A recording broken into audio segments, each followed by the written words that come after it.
I was 32 when I started doing drugs. I was addicted to alcohol and drugs, crack cocaine. I was homeless. What made me end up becoming the 100% homeless was that I lost my job.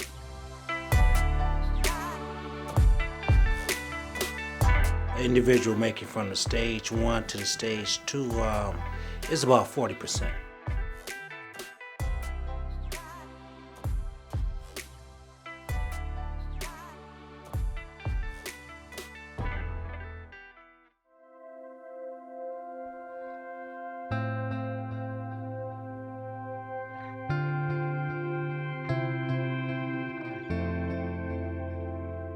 I was 32 when I started doing drugs. The first time I ever tried it, they told me, say, you don't want to do this. I'm telling you, you don't want to do this. I said, oh man, I can handle this.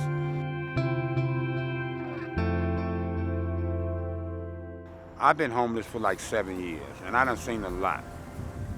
People don't realize what homeless people have been through the way I'm homeless. It's not that I don't care, I'm not trying to do anything, it's just that it's a slow process when you done been doing this for so long. You try. Things don't go accordingly. When you first try, you say, well, okay, I'll do it tomorrow. Then you keep putting it off, you look up, 3-4 years done went by, and you're still in the same situation. The young lady that I was dealing with, she kind of like just cut me out, her life. And like, she was my, like, everything. And she moved on. And it's just like, I just couldn't deal with it. So I said, well, okay, I can solve this.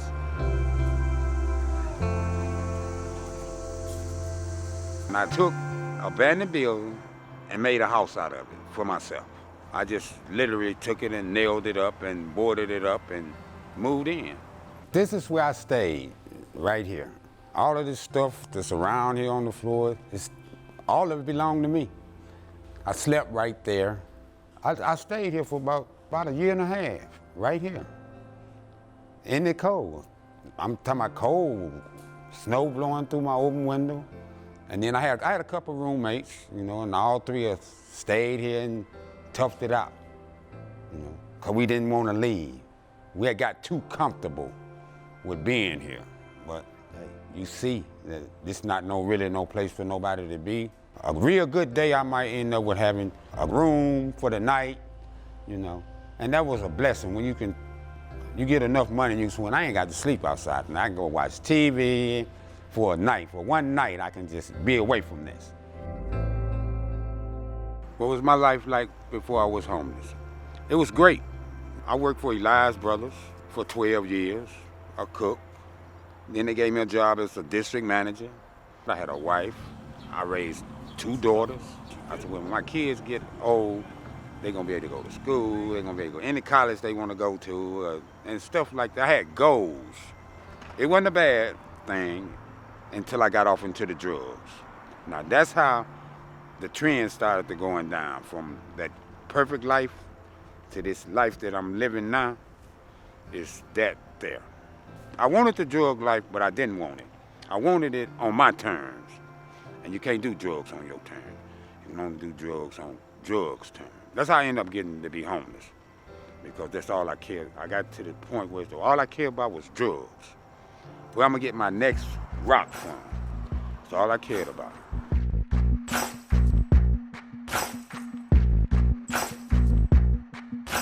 Hi there. Hey, how you doing? Good. Are you Mr. Hi, my name is Keith Bradley, and I'm the facility supervisor of Oasis for Detroit Rescue Mission Ministries. I came to DRM as a client.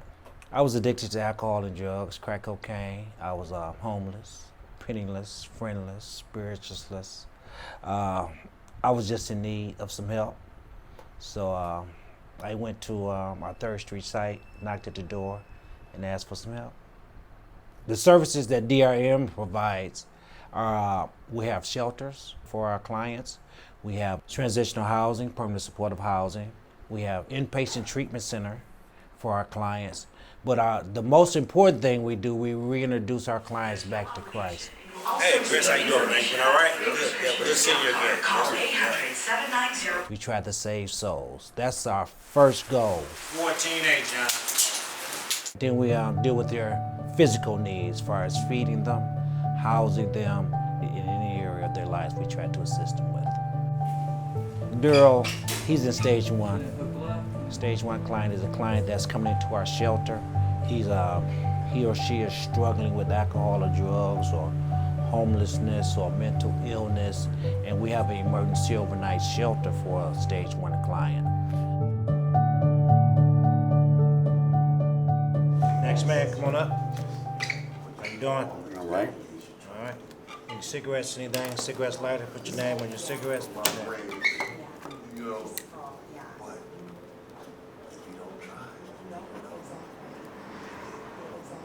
you. Sign next to information. All right, D. You will be in 11B today. Thank you. All right. Thank you. The most percentages of an individual making from the stage 1 to the stage 2 is about 40%, but it fluctuates with the individual, of course, and it fluctuates with people that comes through our front door. So I'm always hoping for 100%, but in reality, I take the 40. Percentages of a person making it from stage 2 to stage 3 is higher because they actually made it through stage 1, 2. They're a little more focused. They have a glimpse of hope on that dark path now. And they have case managers, they have counselors, they have our staff that's always pushing them and telling them that they can make it to the next level. Before I was homeless, I was pretty good. I had my own little place over on Brentwood, 7 Mile. I was living pretty good. Me and a friend of mine, a girlfriend of mine, we were sharing a place together. And I was doing pretty good. I was working, doing it but still, I guess I was doing my so-called thing or whatever on the side here and there, but it really wasn't out of control. And I was having fun doing what I was doing, thinking I was anyway, and it just spiraled out of control. Next thing you know, I lost my job, lost my girl, lost my house. I'm back and living at home with my mother. And I'm like, then I'm still in my mind blaming everybody except for myself. So then I had to really take a look at myself and figure out, like, look, you the problem. And I had to figure out what I really want to do. At first I tried to avoid rehabs and stuff, like I can do it on my own. And I did for a week or two. Next thing you know, I get a nice substantial amount of money in my hand and, I can treat myself. Yeah. And next thing you know, all the money gone, everything, and I'm right back in the same spot I was in. We're on the east side of Detroit, on Crane Street, where I was raised at. My mother's house is right behind us there, the yellow house with the red ironing. This right here is my neighborhood. Yeah, we're right there on Canfield in Crane. It used to be an apartment building. And that's when I was called myself wanted to be a drug dealer. They had just opened up Burger King up on Mack and Iroquois. And my guys that were working with me went up there to get us something to eat, and the place got robbed while they was there. And the guys that robbed the place had been coming all day long buying drugs from us. They buying 5 at a time, and my man was like, give me 5 more. And I slid the slot back to open up the door for him to serve him what he wanted, and he threw a gun in my face.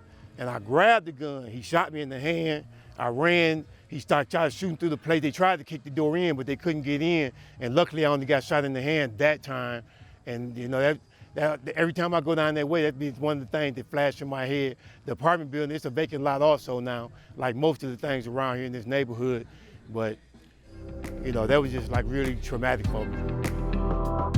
Then the second time was, I was on the east side at a different drug spot, and the guys that came in, and I heard a lot of commotion. I was in the bathroom, and I knew there was something going on bad. I went to try to jump out the window, and they shot me in the back.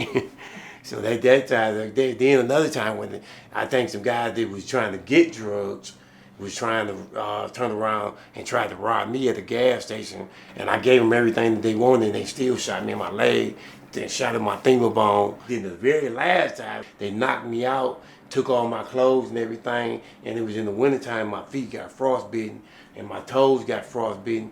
So I've been through a lot for us out there in the streets on the drugs, trying to sell them, trying to use them both ways. It's no win to me. I just want to stay away from it and hope that it stay away from me for the rest of my life.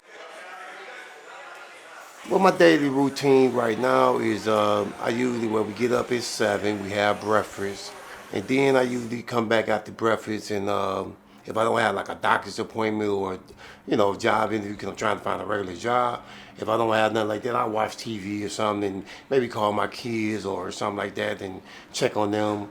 And pretty much watch TV until around lunchtime. Lunch here is at 12. And then we eat lunch, and then I usually go outside or something, see if we help around the building, sweep and mop the bathrooms and the hallways, stuff like that. What I do is for money is a lot of carpentry work, maintenance work, handiwork, any kind of work like that, yard cleaning, whatever the person needs. I believe D'Angelo's, he's feeling that he has to get a job. I need money. He has to be able to calm his thoughts, trust in God, and just go forward. A stage 2 client has to actually do the footwork. They have to get on the bus line. They have to get their resume made. They have to go look for work. And when they find a job, they have to be responsible. Something they might haven't been in years or months. Being on work on time, keeping themselves groomed, things like that. So stage 2 is a make it or break it stage. You have to be careful not to get caught up because you have your room, you're alone, you have a little more freedom, not to get disconnected. Stage 2 client has to watch out for not being isolated. He has to stay plugged into the source. And the source, of course, is God and the people around Detroit Rescue Mission. My name is Mr. Black. I'm a counselor here for Detroit Rescue Mission Ministries. And one of the duties I do is for helping young men get ready or prepare for job interviews. Right here, it talks about probationary period for all new residents, 3 weeks. Some of the obstacles that the young men meet sometimes are money, of course, transportation system, not always conducive for where they're trying to go because a lot of the jobs are outside of the city. A lot of these young men also have an issue with interview clothing and preparedness for an interview and being an interviewee. And sometimes what we'll do is run mock interviews, to help them prepare, to be ready for some of the questions and answers they may need. We have in-house people who will help and prepare their resumes. It's called like job readiness. And openness to make changes in his life, his work at the bakery. Because that's important, they really need that. My encouragement would be for them to keep knocking on the door because your last no brings you closer to your, for me, that's the best advice that I had to give. What my daily routine consists of is getting up in the morning, going to the kitchen, from 3 o'clock, usually, lately I've been going in there from 3 to 6. I'm a mental health, and I have doctor's appointments and stuff like that. It's a lot I'm trying to get done for as my health go. I need to get my teeth fixed. I need to do a lot of little things for me. Like I said, I'm focusing on me right now. I ain't been to the clinic in over a year. I've been having a little trouble with my stomach lately, so I'm kind of concerned, and that's kind of an issue due to the fact that it's been it get real tight. So it might be something wrong. And I had an operation for it like maybe 10 years ago. And so maybe it's reoccurring. So I just really want to get that checked out. And hopefully it's nothing. Daryl, Dr. Harvey, nice to meet you. Nice to meet Pleasure. you. What's going on today? I had an operation about 10 years ago. Okay. And like the last 3-4 days, it's been like somebody squeezing out a mop. Okay. And, Pain level from 0 to 10, how would you rate it? 8. 8?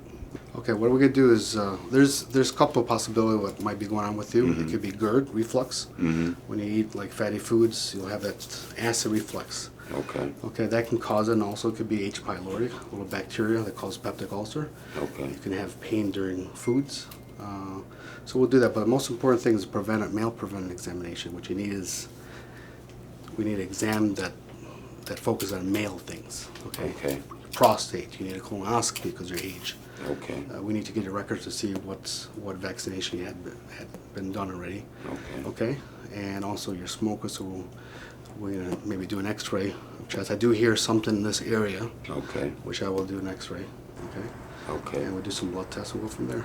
What our facility does is that we're mainly urgent care. We treat the general public. So any homeless or people in need of medical attention cannot afford it, we're able to see them for free.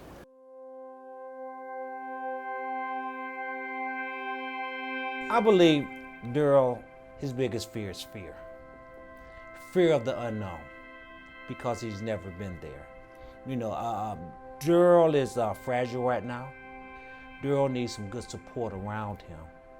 I feel that Daryl is scared.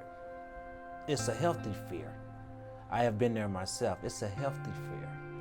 Being in stage 1, it's hard because you're doing what you're so used to been doing and you're comfortable with to try to change. And he doesn't know what the future holds for him, like none of us do on any given day. But just speaking from experience, I know it would get better. He has to practice patience. He has to believe in God and activate his faith.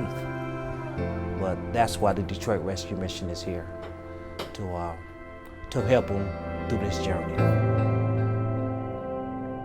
Since I quit using, I'm feeling great. It's been a good month. The kitchen is my main adversary for not thinking about going to get high, because I can always, if I think about going to get high, so when I can go in the kitchen, I can find something to do. So that keep my mind occupied for not wanting to use, because I can always find something. There's always something in the kitchen to do. I don't care if you come in here and mop the floor, and then they always ask me, if they don't know what's something, they say, Wayne, if we got this. And I know that, and that make me feel good because they depend on me. The little things like that, when people depend on you, it make you feel good because you feel like you're a part of something. And when you're using drugs, the only thing you're a part of is getting high. As an addict, you never got it under control. You got to always be somewhere that you ain't got to worry about using. In the last 3.5 months, I've been tempted to use a lot. Every day. It's a one day at a time situation. Every day I get up, I be tempted.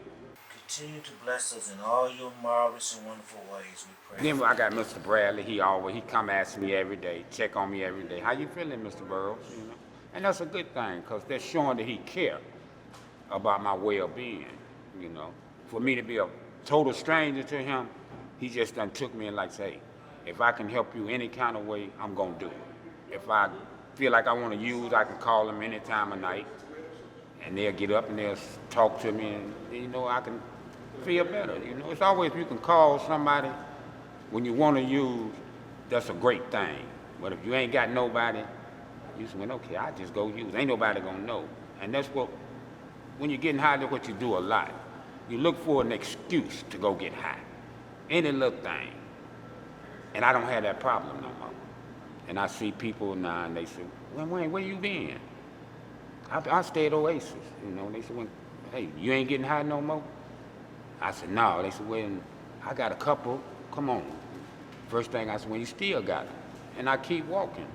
You know, you still be nice to people when they using, but don't let them pull you back in.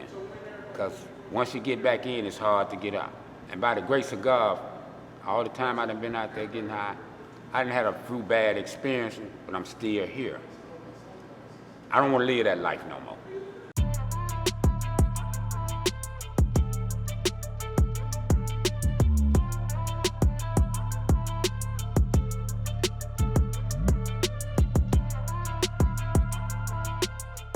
I feel like I'm doing really pretty good. You know, I feel more confidence about everything. I feel more in control of my life. You know what I'm saying? I'm not exactly where I want to be, but I'm not where I was neither. You know, I'm coming back up, and I feel that in time that I will be the man that I really want to be.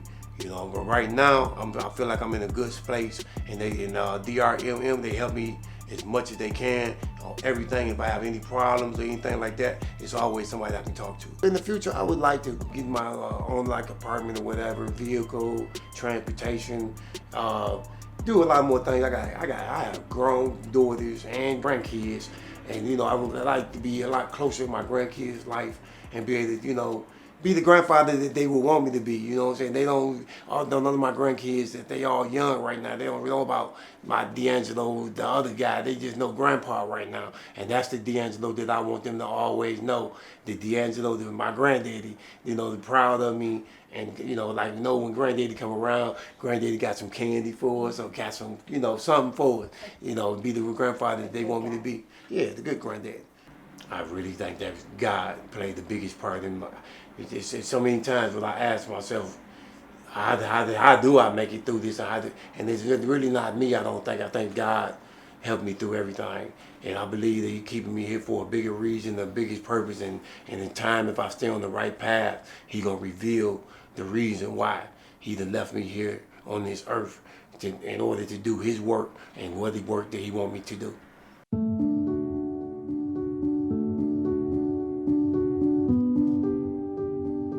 I used to live on the streets. Basically, I was just in and out of treatments.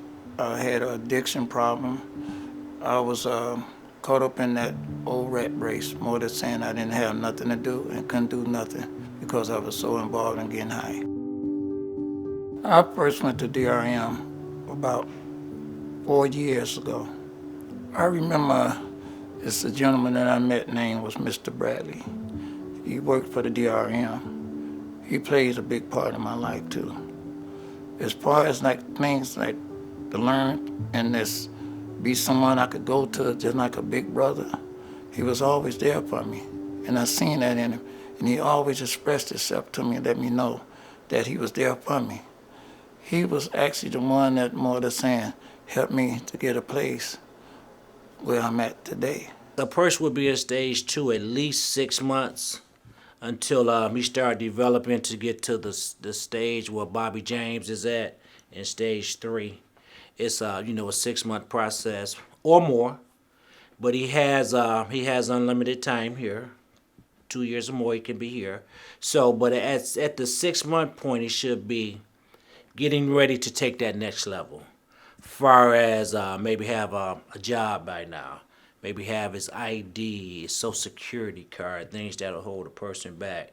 Maybe he's feeling, of course, he's feeling more confident about himself at the 6-month point, being in the stage 2. My life changed when I got involved with the Detroit Rescue Mission. Just like I had got opportunities to do things that I thought I wouldn't be able to do.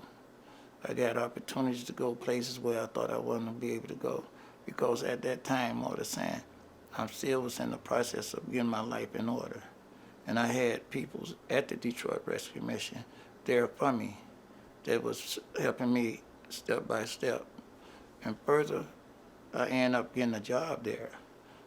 Once I got the job there, it was just like a blessing from heaven. When I see someone is homeless, I see me. When I see them, I see me. My main objective is when they homeless, I benefit by telling them like this, you could be better, you better than, because I used to be where you at. I'm no better than you, and you ain't no better than me. But the fact of the matter, you don't have to be there. I feed off people's energy. When they tell me one thing and that energy is positive energy, I just spread it to the homeless because they need encouragement too. Because every day they go out there, it's a struggle for them. And I know they be going out there trying to eat or go to another soup kitchen or whatever. Whenever they out there, they struggling. It ain't that they want to be out there, they struggling.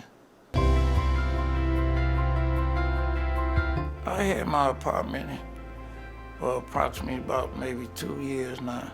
The thing I like about my apartment is being independent. I can go, come when I get ready.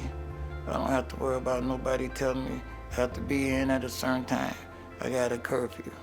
I got my own curfew.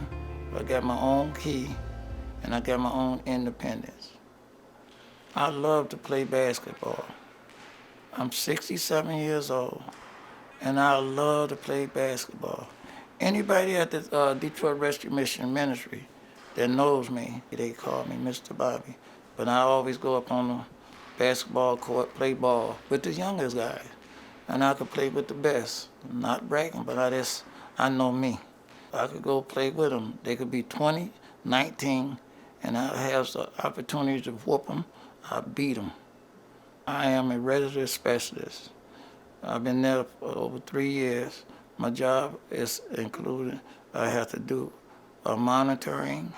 I do random searches. I do paperwork as far as, drop them.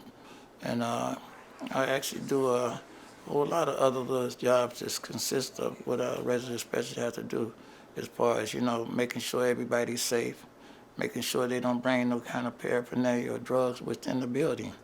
That's a job that I have to be mindful of each and every day I go there. DRM, I would never let them go. They're my straight up family. They ain't gonna let me go, and I ain't gonna let them go. That's mandatory for me, the DRM.